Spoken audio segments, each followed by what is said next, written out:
I never believed in ghosts. I don't mean that in the way people say when they're about to recount some paranormal experience. I mean, I truly never believed in them. Working the night shift at St. Vincent's Medical Center for nearly a decade taught me that real horrors weren't supernatural. They were mundane: overworked staff, understaffed departments, and patients who slipped through the cracks. But that was before I found the hidden patient. It started with a routine bed check. Midnight rounds were my least favorite, especially on the dimly lit third floor, where half the rooms were empty and silence pressed in from all sides.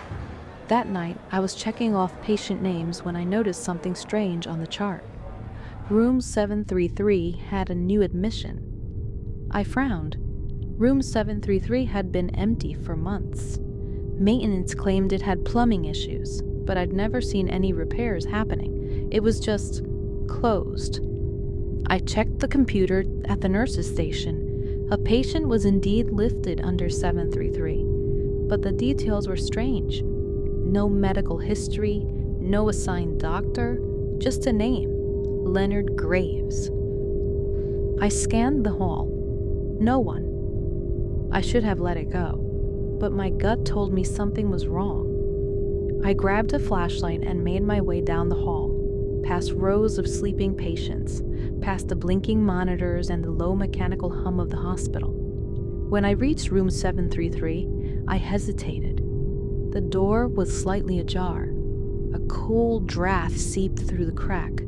I nudged it open. The room was empty. No bed, no equipment, just bare walls, a single chair, and the smell of something stale and undisturbed. I exhaled. The system must have a glitch. Maybe the room had been mistakenly logged as occupied, but as I turned to leave, something shifted in the corner of my eye. A shape in the reflection of the window. I spun back around. Nothing. But the feeling didn't leave me. That night I barely slept. The next shift, I checked the system again. 733 was still occupied. Same patient, same missing details. My hands felt cold as I scrolled further back. The same name had been appearing in the system sporadically for years. Every few months, Leonard Graves would be admitted. No discharge records, no notes, just appearing, then vanishing. I asked around. No one had ever treated him. No one had ever even heard the name. But the system didn't lie. The worst part, the security footage from the hallway outside room 733 would cut out for brief periods, always at night, always for exactly 4 minutes and 13 seconds. The more I dug, the more I felt like something was watching me. The next night, I decided to see for myself. At exactly 11:59 p.m., I walked back to room 733, carrying a patient chart as an excuse in case anyone saw me. My heart pounded as I placed my hand on the doorknob. It was freezing. I stepped inside. This time, the room wasn't empty. A hospital bed stood in the center, its sheets crisp and untouched. The monitors beside it were powered on, though they displayed no readings. The air was thick, like the silence before a storm. Then, the lights flickered, and the bed wasn't empty anymore. A man lay beneath the sheets, pale as wax. His eyes were closed, his face gaunt, the kind of patient who looked too still. My breath caught in my throat. I took a slow step forward. His eyes snapped open. A rasping breath filled the room, loud and unnatural. I staggered back, my body screaming to run, but I couldn't move. His mouth twitched, and then he spoke. "You shouldn't be here." The words were barely a whisper, but they scraped through the air like something old and dying. The room plunged into darkness. I spun, heart hammering, but the door slammed shut. My hands fumbled for the handle. Locked. Behind me, the sheets rustled. I wasn't alone. Something moved in the dark. The bed creaked as weight shifted. A long, shuddering breath rasped against my neck. Help me. I bolted. I don't know how, but the door gave way and I stumbled into the hall, gasping for air. The lights flickered back on. Room 733 was empty again. But I wasn't imagining it. I checked the system one last time before my shift ended. Leonard Graves had disappeared. No record, no name, as if he had never been there. I transferred hospitals 2 weeks later, but sometimes late at night. I check patients' records at my new job, and every once in a while, I see a familiar name. Leonard Graves. He's always admitted to an empty room. And I know, somewhere in some forgotten corner of a hospital, someone like me is opening a door they never should have.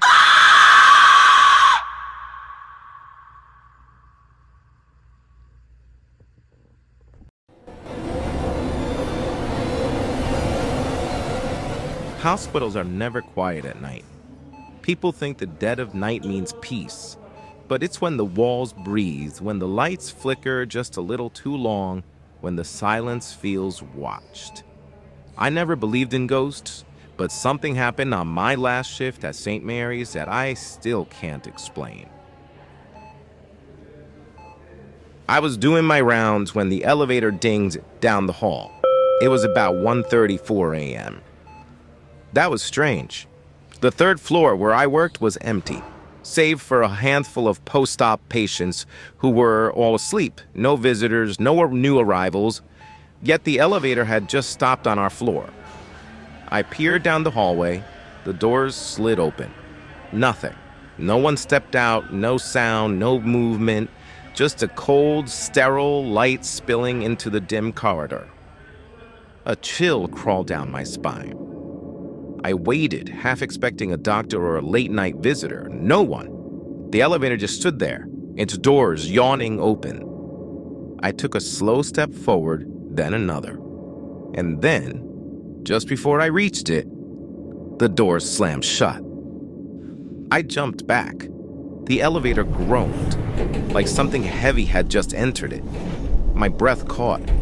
I watched as the floor number above the doors changed to 6. The 6th floor. That didn't make sense. I had just come from the nurse's station and I knew for a fact that the 6th floor was closed. No patients, no staff. The entire wing was under renovation. It had been for months. Yet the elevator was going there. I turned to leave, telling myself it was just a malfunction, just a weird coincidence, when my pager buzzed. New patient admitted, room 616. That wasn't possible. Room 616 was on the 6th floor. I stared at the screen. My hands were cold, my stomach knotting with something I couldn't name.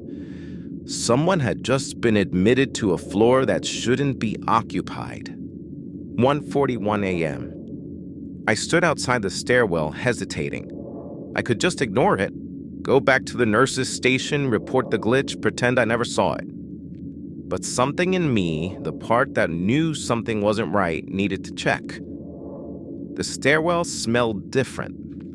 Hospitals have a distinct scent, antiseptic, clean, lifeless.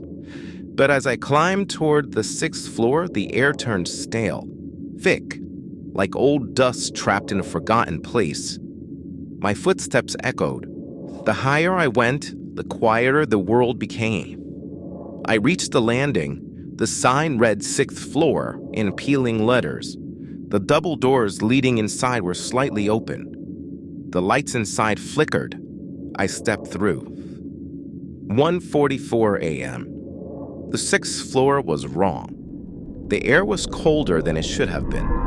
The walls looked faded, the kind of faded that happens when something is left untouched for too long. The overhead lights flickered weakly, humming with a sound that made my skin crawl. I moved cautiously, scanning the hallway. Then I saw it. Room 616. The door stood ajar, The lights inside buzzed, casting erratic shadows on the floor. My throat tightened. I should have turned back. I should have ignored it, but I pushed the door open. The room was almost empty. No machines, no monitors, just the hospital bed in the center. And in that bed, a patient. My breath hitched. He was facing away from me, lying on his side, the blankets pulled up to his shoulders. The air felt impossibly heavy.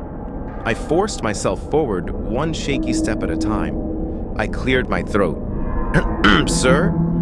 No response. I reached for my pager, ready to call for assistance when he moved. Not like someone waking up, not a slow stir.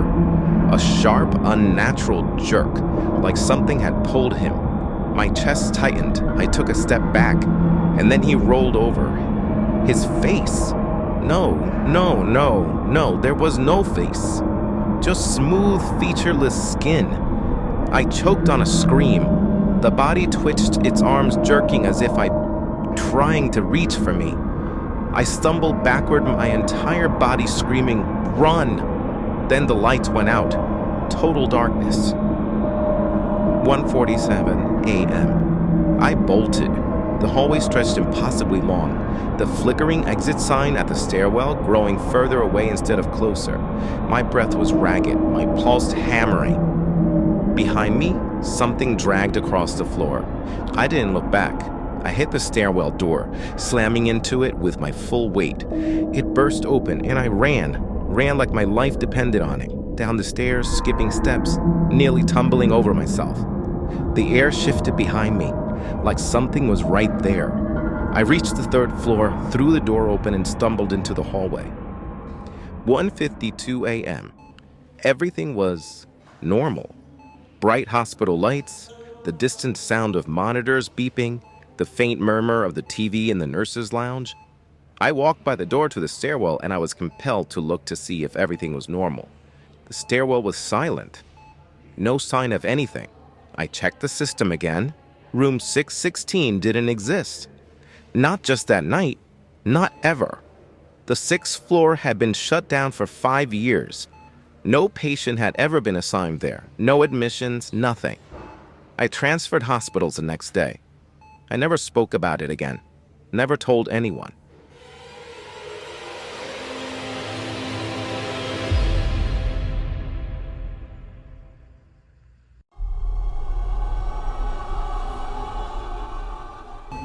I never liked working the night shift, but it paid better. And I told myself hospitals weren't scary. They were just buildings, places of healing, places of science. That was before the night we called Code White. Hospitals have their own emergency codes. Code Blue for cardiac arrest, Code Red for fire, Code Black for bomb threats. But some hospitals, they have other codes. Ones that aren't officially recognized. Ones whispered about between veteran staff. At St. Augustine's, Code White was one of them. It meant something was inside the hospital that shouldn't be. 11:58 p.m. I was at the nurse's station, finishing up some charting, when the call came over the intercom. Code White, 3rd floor. I froze. For a second, no one spoke. The other nurses stopped what they were doing. A tense silence settled over us. Then, like clockwork, every single door along the hallway shut. Nurses, doctors, even the security guard, they locked themselves inside the patient rooms. I turned to my supervisor. What's going on? Her face was pale. Go inside a room, now. I hesitated. Is it a violent patient? She didn't answer. She just grabbed my wrist. I mean it. Get inside and do not open the door. Then she was gone, disappearing into a patient's room. The hallway was suddenly empty. I stood there, heart pounding. I should have listened. I should have followed. But instead, I stayed. 12:02 a.m. At first, nothing happened. The hallway stretched silent, the fluorescent lights buzzing overhead. I forced myself to breathe, telling myself it was just some protocol I hadn't learned yet.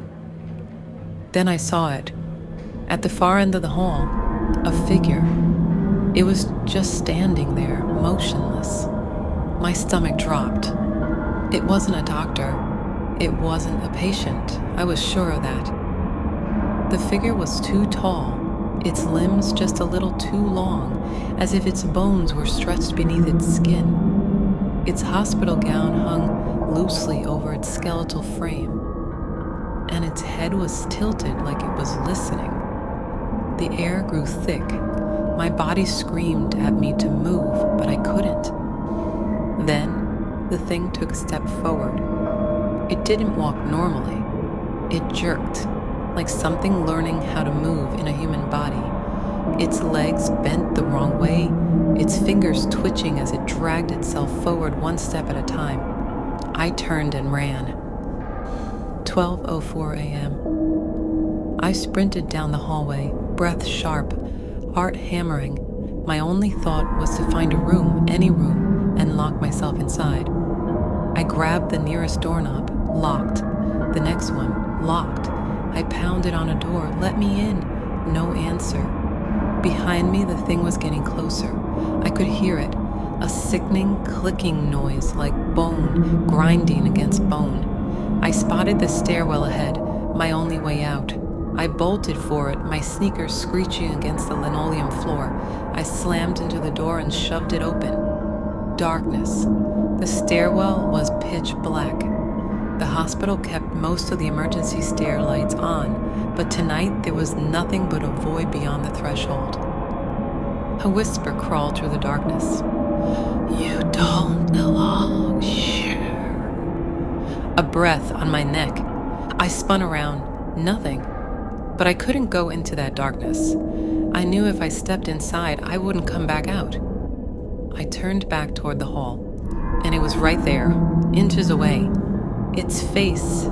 Oh God, its face. Its eyes were so sunken in that they looked like black voids, lifeless eyes. I staggered back. It moved again, that horrible jerky motion, its head twisting at an unnatural angle. I was gonna die. And then a hand grabbed me. I yelped, only to see my supervisor yanking me into a patient's room. She slammed the door behind us and locked it. I was gasping, shaking, barely able to think. She grabbed my face, forcing me to look at her. "Did it touch you?" I couldn't even speak. I just shook my head. Her shoulders sagged in relief. She pressed her ear against the door, listening. The hallway was dead silent. Then, a slow, dragging sound. It was right outside. We didn't move, didn't breathe. A shadow slipped beneath the door, stretching unnaturally long, as if it were trying to seep inside. Then, nothing. We waited. Minutes passed. Finally, the intercom crackled. Code white, clear. The tension in the room broke like a snapped wire. I exhaled shakily. What the hell was that? She didn't answer. She just unlocked the door and left. 3 a.m. I found my supervisor outside near the staff entrance, smoking with shaking hands. I stepped toward her. "You have to tell me what that was." She looked at me, and for the first time, I saw fear in her eyes. We don't know," she whispered. "It happens once every few years. Always at night, always on the 3rd floor." I swallowed. "But what is it?" Her lips parted. Then she shook her head. "Go home, kid." I left the hospital that morning and never went back. But sometimes, late at night, when I walk past an elevator, I hear the soft ding of a floor being called. And I wonder, did it follow me?